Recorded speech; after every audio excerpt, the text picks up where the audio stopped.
Hey, welcome back to Guns Up Review. Today we're shooting our little 1022 build. This one we're going to do in reverse. Usually we show you the gun, then we go shoot it. This one, we're going to shoot it, show you what it can do, and then we'll show you how to build one of these.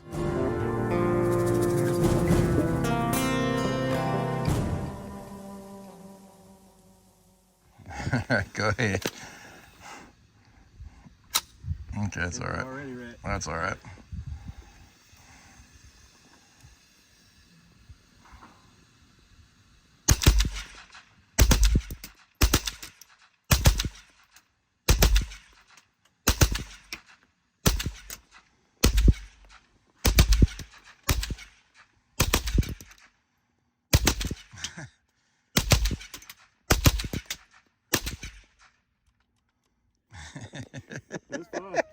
So during COVID, man, Ruger 1022s got hard to find. They were $400 and $500 a piece for junker models. Luckily, I found a couple over at a pawn shop here in town and was able to score them for about 200 bucks, which is really cheap for these. So, but I've always wanted to do, I had saved up and I had got one of the Franklin Armory binary triggers, and I was gonna, so it fires on pull the trigger, it fires on let go of the trigger. And, you see a lot of stuff online, everybody's like, oh, these are great, but I'm here, I put it on here, I've shot it, and now I'm gonna tell you the honest truth, should you get one or not. But let's look at the rest of my little rifle first. Now, number one, this is an eBay build, okay? So I got this stock on eBay, laminated wood stock. I'm gonna show you the close up here in just a minute, but look at it's so beautiful. There is not a flaw on it. If you order one of these on eBay, there's a guy that has every color you can imagine. The quality on these is just, it's really outstanding.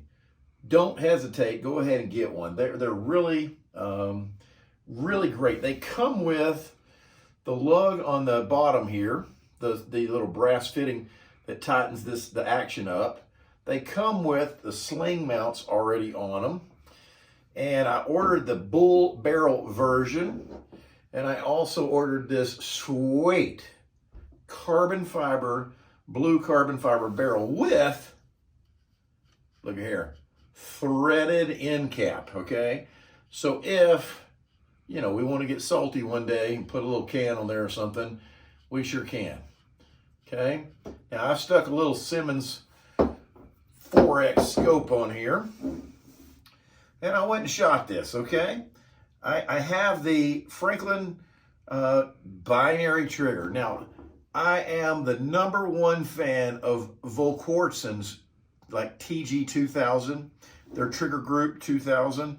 It's a drop-in trigger. It's a competition trigger. It has an extended magwell release. It has a very light pull on it. It is a fantastic trigger. So this is the stock trigger housing with Franklin Arms guts in it, okay? So, number one, I'm not gonna show you how to do this because, well, number one, YouTube would probably take it down. Number two, there's plenty of videos that show you how to build these if you get these kits. And I put this kit together in about 30 minutes following instructions, and it's super simple. If you have any mechanical knowledge whatsoever, building this trigger, piece of cake. It's so easy. Now, I went out and I shot it. And I'm going to show you some video here in just a second. Well, as a matter of fact, let's cut to the video now and let's go watch us shooting this with the binary trigger. Okay, this is not sighted in. I just hung this scope on here. It has never been fired, so we'll see what happens here.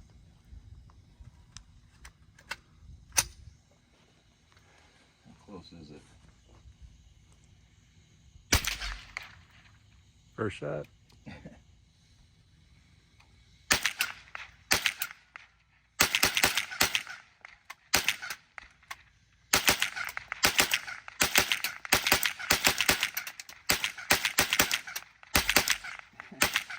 That thing is crazy. It fires on, so it's firing in binary mode. So we put a binary trigger on here. It fires 1 on trigger pull, 2 on trigger release. you have to be sure and release the trigger for the second shot. Okay, this is make empty. Okay, I think it's kind of pretty close to on. Yep.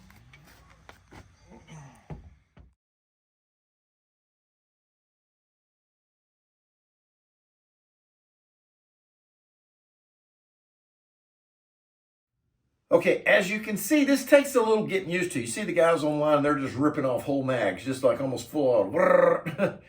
Number one, mag dump, yeah, it's fun to do, right? It's fun to do. 22 is cheap enough to do. But when you get down to it, it's a waste of ammunition. It's not the most accurate way to shoot by any means. Number two, I am used to when I shoot, okay, I pull the trigger and I hold the trigger down and then I release until it resets. And that's just how I shoot. And so for me, to make it shoot twice, to almost, to double fire this thing or binary fire it, you have to shoot and then let go of it as fast as you can. That's just not how I'm used to shooting. I used to shoot by pulling the trigger and then easing off of it. And just no jerky actions, right? But to use this trigger to its full effect, you have to be on it and then off of it as fast as you can. And it's totally unnatural.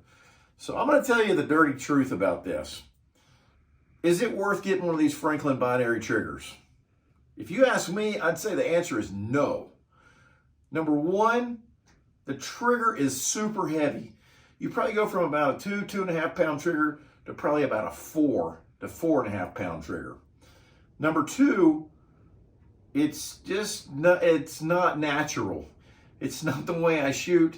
You have to learn a completely new way to shoot. And my overall take on this is it's just gimmicky, okay? Now the good news is on Ruger, you take one screw out up here, the whole action lifts off of the stock. You push 2 pins out and the whole trigger group just drops away. So, if you want one of these, build you one up and then make it where you can replace it with a regular trigger, because I think you'll go shoot it 1 or 2 times and you'll be like, well, that was fun. Now I really like a real trigger back in there, because if this is such a cool little rifle, it doesn't weigh anything because the carbon fiber barrel, the bull barrel, and it would be really fun. It's a great squirrel gun, a great little varmint gun. But this trigger, it really kind of takes away from it. So my advice is, if you just want to play around for the gimmicky thing, this trigger's fine. But if you want a competition trigger or something fun to shoot, go get a regular trigger. You can shoot just about as fast, and it's a lot more accurate. So my vote is kind of thumbs down on the binary trigger. So that's my opinion. Leave a comment and let me know what you think about these if you've ever tried them. Anyway, that's all there is for this, and I've just really enjoyed building this. It's just a beautiful rifle. So I'm going to leave you with a little walk around of the rifle, and I will see you here next time on Guns Up Review.